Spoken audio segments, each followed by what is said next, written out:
I was flying over a blistering stretch of Kandahar desert, dodging a sandstorm and scanning for hostile movement, when I got the email that ended my marriage. It was titled, "Let's handle this like adults."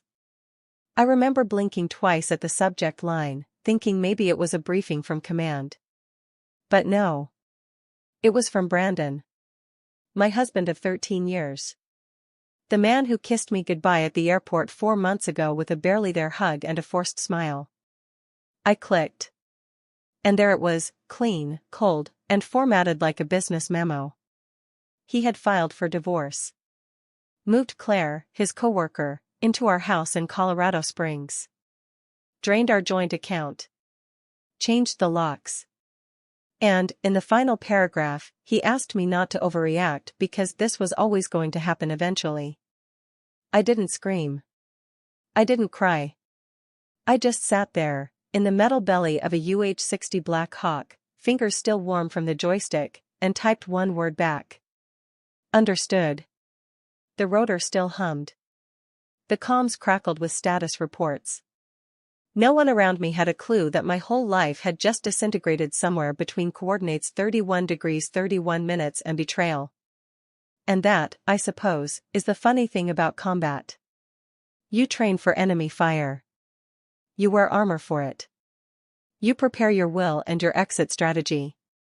But no one warns you about the ambush that comes from home. Not from the front line. From your own living room. Before we jump in, tell us where you're tuning in from, and if this story touches you, make sure you're subscribed, because tomorrow I've saved something extra special for you. 6 months before that email, I had already started feeling it, the slow unraveling of a marriage that had once felt unshakable. Brandon and I met 13 years ago at a charity gala for veterans in Denver. I was freshly promoted to first lieutenant, still buzzing with ambition and a hunger to prove myself. He was a civilian software developer, sharp, funny, the kind of man who wore cardigans without irony and always brought a book to social events. He used to say he loved my fire. Said he admired how I could walk into any room, even one full of generals, and own it without raising my voice. At the time, I believed him. We bought a house together 3 years into our marriage. Technically, the loan was in my name, it was easier to get a VA-backed mortgage, but I added his name to the title because, back then, I believed marriage meant sharing everything. Things started shifting around the second deployment. Brandon grew quieter, more withdrawn. When I came home, he wasn't cold exactly, just distracted. Like I'd missed something important and could never quite catch up. He changed his phone password. Started working late more often. Spent weekends with new friends from his office. When I asked who Claire was, the one who'd started showing up in his social media photos, he told me not to be paranoid. But the worst part wasn't the lying. It was the performance. The "I'm proud of you, babe," spoken with that plastic smile as he drove me to the airbase. The way he hugged me like I was a coworker transferring departments, not a wife heading into a combat zone. I remember the moment he let go. Not just of me, but of us. I boarded that flight with a strange calm, the kind that only comes when you already know you're losing something, and you're just waiting for the paperwork to catch up. What he didn't know, though, was that I'd already begun preparing. Because the thing about being a soldier is, you don't just react, you assess, you adapt, and you prepare for every possible outcome. Even betrayal. Let's keep going. While Brandon was busy plotting his quiet exit, I was building my silent defenses. A month before deployment, I opened a second bank account, just in case. Not because I didn't trust him, at least not at first, but because I'd learned from watching too many of my fellow soldiers come home to financial chaos. I started funneling a portion of my paychecks into it, nothing flashy, just enough to build a cushion. I also transferred anything irreplaceable, my mother's locket, the deed to the land my grandfather left me, the hand-drawn blueprint of my first helicopter mission, into a small safety deposit box under my name only. I didn't tell anyone, not even my best friend, Rachel, who had stood beside me at my wedding. And the cameras, oh, the cameras. That had been an argument. You don't trust me? Brandon had asked when I brought up installing a security system. I'd smiled and said it was about peace of mind. The cameras were discreet, linked to my military email. I could access them from anywhere in the world with a signal. He never asked again. There was one over the garage, one inside the foyer, one in the backyard. Not to spy, just to know. Because knowing is power, and power keeps you alive. The night before I deployed, I made Brandon his favorite dinner, chicken piccata, roasted potatoes, and a bottle of red we'd been saving. He didn't touch the wine. Said he had an early meeting. I watched him scroll through his phone as I packed the last of my duffel bags. That's when I knew. Not suspected, knew. He wasn't just distant. He was done. But what he didn't know, what he would never understand, is that I wasn't just a wife. I was a soldier. And I wasn't going to lose a war I didn't start. I didn't plan revenge. I planned survival. And that plan would end up saving more than just me. 2 weeks into deployment, somewhere between dust storms and midnight maintenance drills, an alert popped up on my phone. It was from the bank. An $88,500 withdrawal. At first, I thought it was a mistake. A glitch. Maybe an internal transfer? But when I called the bank using the satellite line in our comms tent, the voice on the other end was calm, certain. Yes, Mrs. Daniels, the rep said. That transfer was authorized by Brandon Daniels, as the joint account holder. My stomach dropped. Was there a signature on the request? I asked, already knowing the answer. Yes, ma'am. We have it on file. I ended the call with a thank you that tasted like iron. Then I opened the camera app and started watching. It didn't take long. 2 days later, Brandon walked into our house with someone I didn't recognize. Not Jessica, the woman he'd apparently left me for. This man wore a blazer too slick for the suburbs and carried a tablet he pointed at corners and ceilings. Real estate agent, I guessed. They wandered through my living room, laughing. Measuring. Planning. That's when I called Jennifer. Jennifer Moore wasn't just my best friend from the academy. She was now a military legal liaison with a specialty in fraud. She picked up on the first ring. Jen, I said, my voice low, Brandon took almost 90 grand from our joint account. And he brought a stranger into my house. I think he's trying to sell it. You sure? She asked. I told her about the footage, the signature, the suspiciously large transfer. Then she asked, whose name is the house under? I smiled for the first time in days. Mine. VA loan. He's on the deed, but not the mortgage. Jennifer exhaled like a pilot spotting runway lights in a storm. That's something. Let me dig. What she found next hit me harder than any mission debrief. Brandon had forged my signature on a refinance application, pulling $330,000 in home equity. Without my consent. Without my knowledge. And he hadn't done it alone. Kevin Mitchell. Real estate agent. Former loan officer. And recently cleared of charges in a military housing scam where he preyed on deployed service members. They were partners. And they'd picked the wrong soldier to steal from. I landed back in Colorado 3 days earlier than Brandon expected. Officially, it was emergency family leave. Unofficially? It was the calm before a storm I was more than ready to unleash. Jennifer met me at a diner near the base.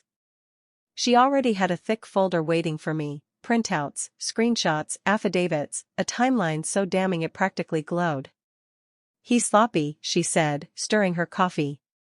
Mitchell's name is on at least 4 refinance deals linked to military spouses. And look at this, 2 of them had active deployment orders, just like you. I stared at the paperwork, rage coiling cold and quiet in my chest. Do we have enough for charges? We're close. But we need one more thing. Proof of intent. Something that ties Brandon directly to the scam, not just as a desperate idiot but as a co-conspirator. I knew where to find it. I still had access to the home security system. Back at my hotel, I queued up the saved footage, specifically, the clips from the night before the $88,500 was moved. And there it was. Brandon and Kevin Mitchell. Sitting in the kitchen I remodeled by hand. Drinking my wine. Laughing. These women, Mitchell said, swirling his glass. So busy saving the world, they don't even notice when you cash them out. Brandon smirked. She'll get over it. Or she won't. Either way, by the time she's back, the house will be sold and we'll be long gone. I pressed pause. Jennifer, watching over my shoulder, let out a slow breath. That's intent. And that, I added, is betrayal with a timestamp. But it didn't end there. In another clip, Brandon handed Mitchell a folder. This is from her deployment packet.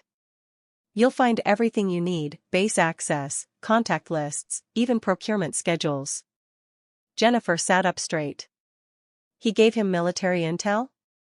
Sensitive, non-public data, I said. Enough to raise red flags at the Pentagon. That's when the plan changed. This wasn't just about me anymore. This was federal. This was war. We looped in the FBI the next morning. Agent Layla Hernandez didn't waste time. A former Army JAG turned federal investigator, she had the calm intensity of someone who'd seen every brand of betrayal. She listened quietly as Jennifer laid out the timeline, then turned to me. You're telling me your husband stole your deployment documents and handed them to a civilian with known ties to procurement fraud? I nodded. And he's about to sell the house I legally own while I'm on active duty. Layla leaned back, fingers steepled. We've had trouble getting intel on Mitchell for years. But this? This might be the leverage we need. An hour later, we were in a van outside the house I used to call home, now just a shell full of bad decisions and broken promises. Through the security feed, we watched Brandon show the house to a young couple. Laughing, bragging about the open concept kitchen, saying things like my wife designed all this, but she's moved on. Jennifer muttered, he's got gall, I'll give him that. I said nothing. My hands were steady. My heart wasn't. At 3:17 p.m., Mitchell showed up. He brought paperwork. Contracts. A USB drive. That was our window. The FBI moved in fast. Layla led the team herself, 5 agents, no sirens, clean and swift. Brandon's face when they cuffed him in the driveway? Shock. Like he still thought he could pull this off. Like I hadn't been watching the whole time. They hauled Mitchell out next, silent and scowling. No eye contact. He knew the game was over. As they loaded both men into separate SUVs, Layla turned to me. We'll need you to give a statement. And if you're willing, testify. I nodded. I'll do whatever it takes. She paused, then asked gently, how are you holding up? I looked at the house. At the porch where Brandon once kissed me goodbye. At the windows I replaced myself. At the life I thought I was building. I'm steady, I said. It's what I trained for.